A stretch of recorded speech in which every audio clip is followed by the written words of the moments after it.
जय भीम। नमो बुद्ध साथियों। तो साथियों, सुप्रीम कोर्ट के फैसले से जिस बात का डर था आखिर वही हुआ।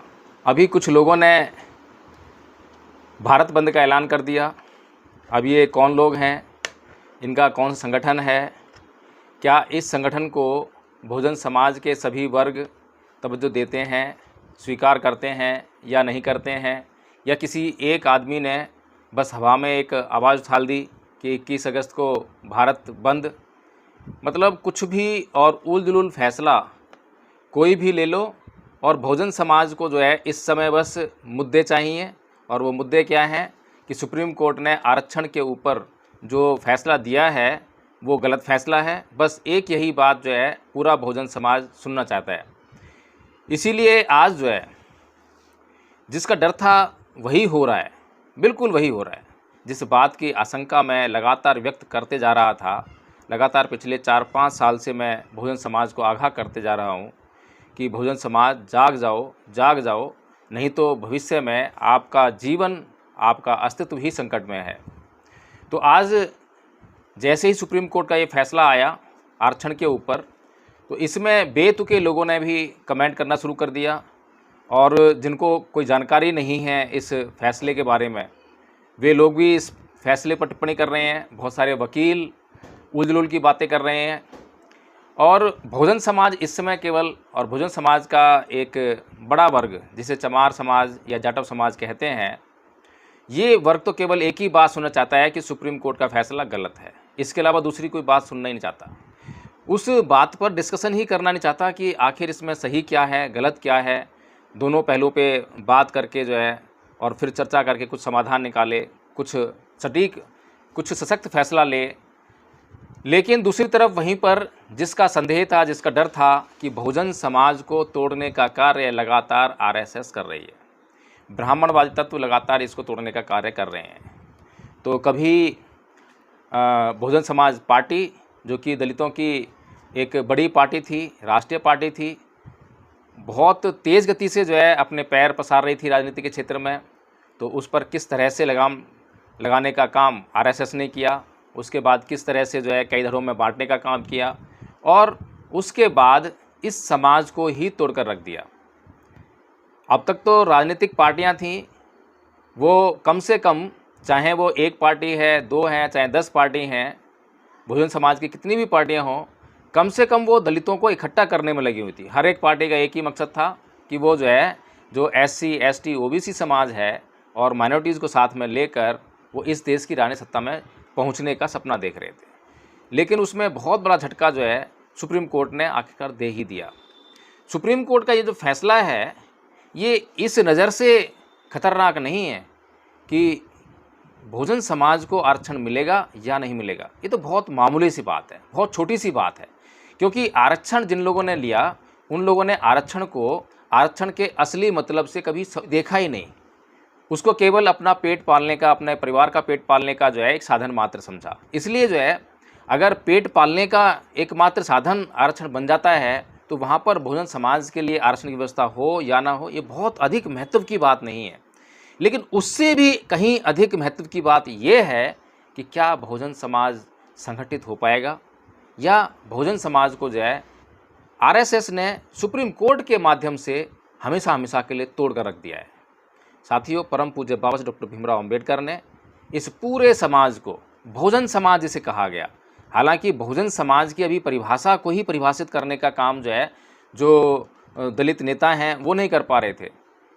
अधिकांश लोग यही समझ रहे हैं, पूरे भारत के अधिकांश लोग, चाहे वो सामान्य वर्ग हो, चाहे वो बहुजन समाज के एससी एसटी लोग हों, चाहे ओबीसी के लोग हों, चाहे वो मुस्लिम समुदाय के लोग हों, चाहे अन्य लोग हों, जैसे ही बहुजन शब्द आता है तो उनका मतलब इससे केवल एससी और एसटी से ही जाता है। जबकि बहुजन समाज की जो परिकल्पना मान्यवर साहब कांशीराम जी ने राजनीतिक क्षेत्र में भारत के लोगों के सामने प्रस्तुत की, उसमें यह था कि एक तरफ सामान्य वर्ग है जिसे 15% कहते हैं, जिसमें ब्राह्मण, बनिया और क्षत्रिय वर्ग आता है, यानी ब्राह्मण, बनिया, ठाकुर, ये कह सकते हैं मोटे मोटे तौर पर। और दूसरी तरफ जो है एक वर्ग है जो इनसे शोषित है, इनसे पीड़ित है, इनके अत्याचार सहन करने के लिए मजबूर है। उसमें कौन कौन से वर्ग आते हैं? एससी वर्ग आता है, एसटी वर्ग आता है, ओबीसी वर्ग आता है और माइनॉरिटीज़ आते हैं। माइनॉरिटीज़ में मुस्लिम आते हैं, सिख आते हैं, बौद्ध आते हैं, जैन आते हैं, ईसाई आते हैं।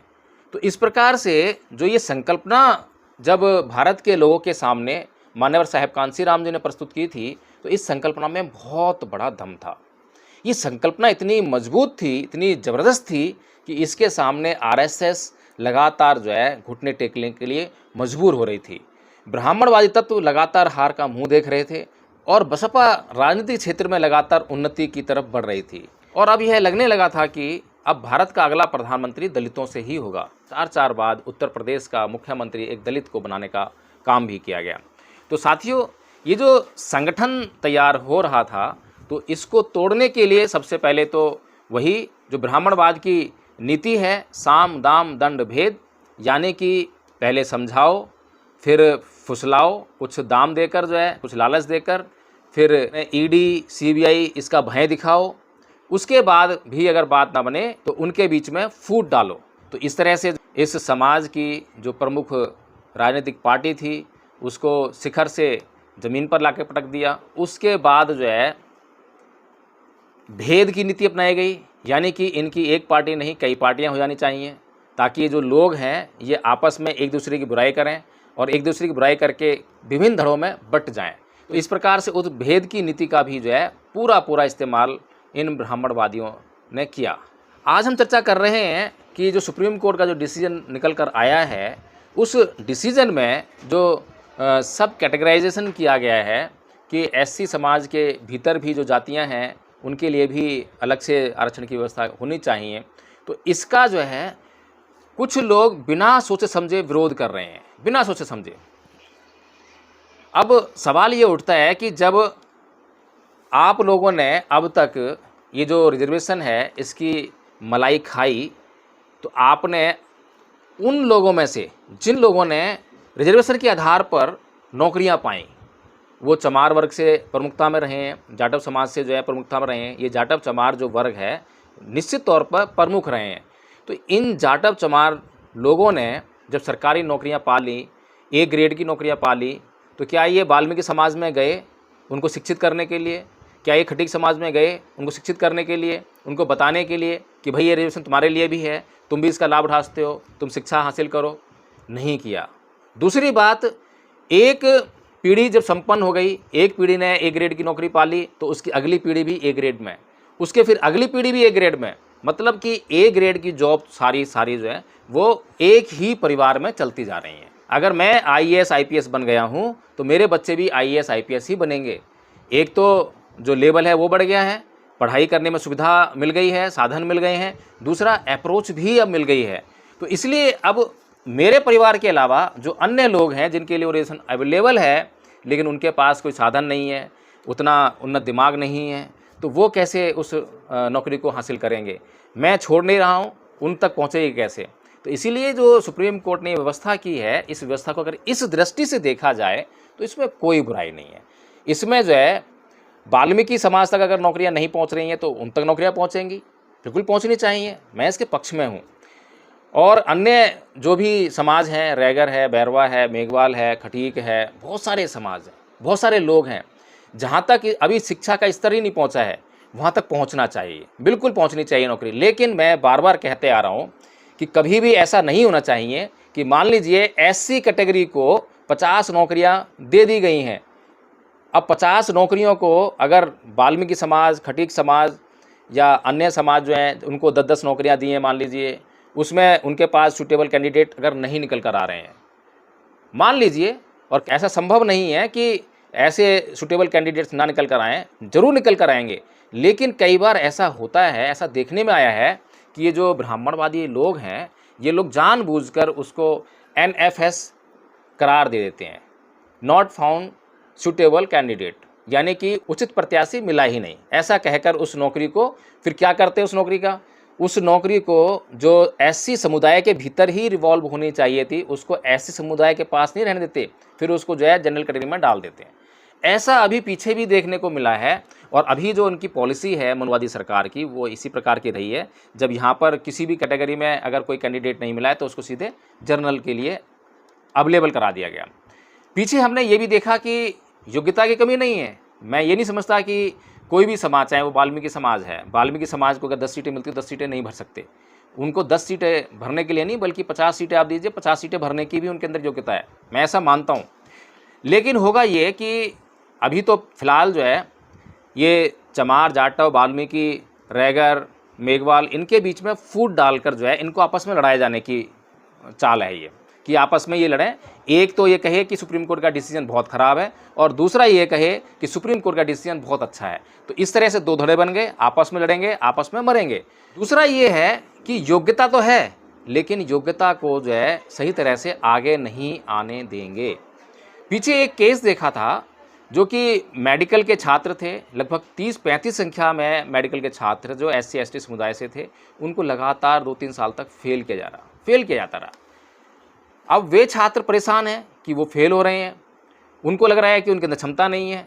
लेकिन जब इस बात की जांच हुई तो पता चला कि उनको जानबूझकर फेल किया जा रहा था, और एक ही कैटेगरी के लोग थे, सामान्य लोग उसमें एक भी नहीं था जिनको फेल किया गया, सिर्फ SC ST वर्ग के लोगों को ही फेल किया जा रहा था। तो इसलिए मैं ये चाहता हूँ कि जो बहुजन समाज के जो विभिन्न वर्ग हैं, चमार, जाटव, वाल्मीकि, भंगी, चूढ़ा, रैगर, वाल्मीकि, जितनी भी जातियां हैं, ये सबसे पहले तो सुप्रीम कोर्ट के डिसीजन पर आपस में बटें नहीं। दूसरा, जो आंदोलन करना है वो इस बात के लिए आंदोलन बिल्कुल ना करें कि सुप्रीम कोर्ट का जो फैसला आया है सब कैटेगराइजेशन का, इसको बदलवाना है। इसके लिए मैं समझता हूँ कि आंदोलन बिल्कुल नहीं होना चाहिए। आंदोलन किस बात के लिए होना चाहिए कि सुप्रीम कोर्ट इस बात को भी क्लियर करे कि जो SC कैटेगरी की जो सीटें हैं वो SC कैटेगरी के अंदर ही रहेंगी, जनरल कैटेगरी के पास नहीं जाएंगी। अगर ऐसा कर लेते हैं तो इससे चमारों को भी फ़ायदा होगा, वाल्मीकि को फ़ायदा होगा, खटीक, सबको फ़ायदा होने वाला है। क्यों होगा फ़ायदा?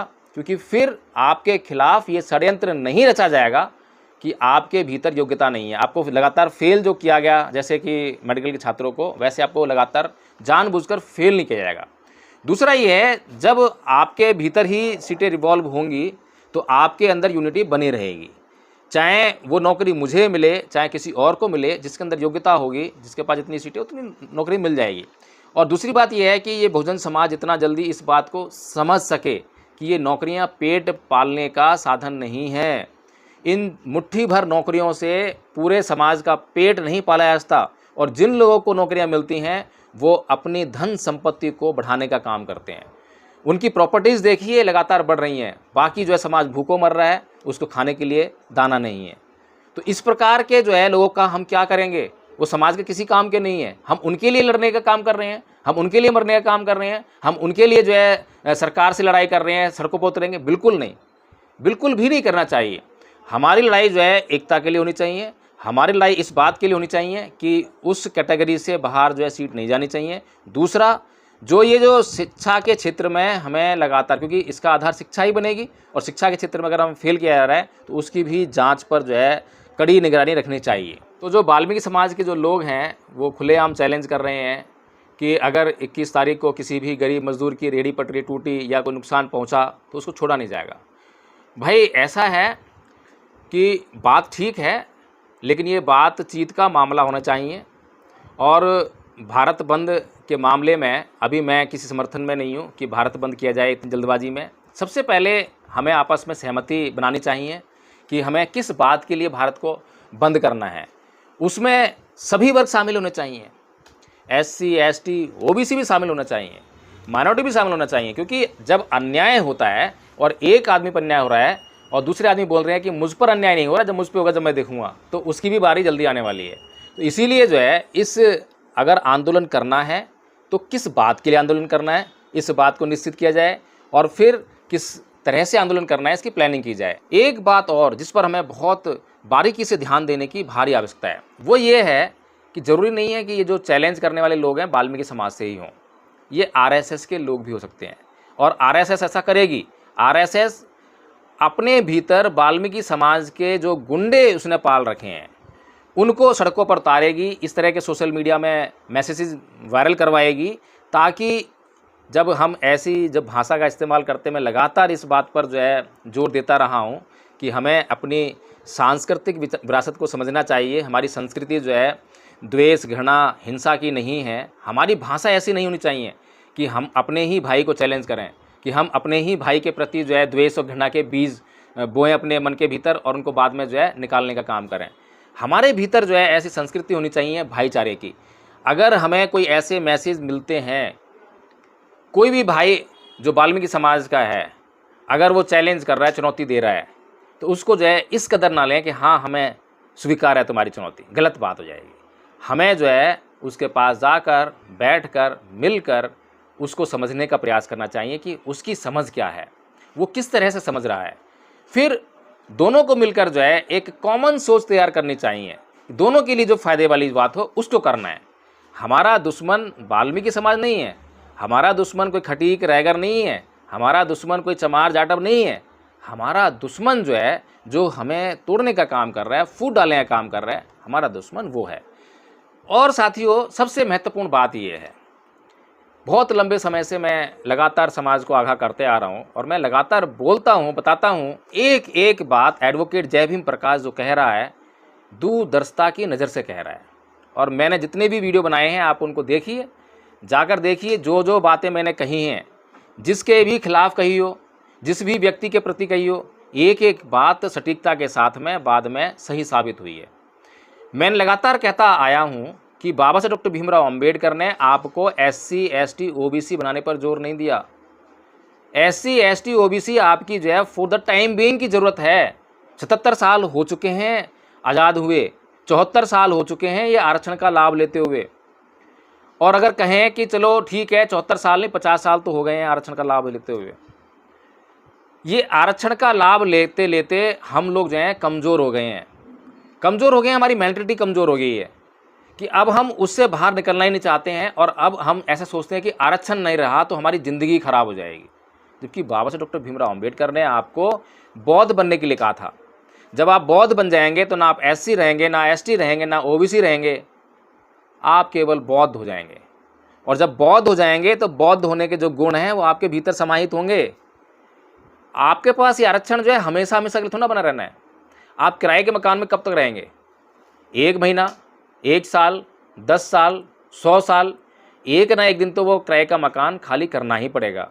और असली आदमी तो वो है, ज़मीर वाला आदमी तो वो है, आत्मविश्वासी आदमी तो वो है जो जितना जल्दी हो सके उस किराए के मकान को खाली करके अपना घर बनाए, उसमें वो जैसा चाहे वैसा रहे।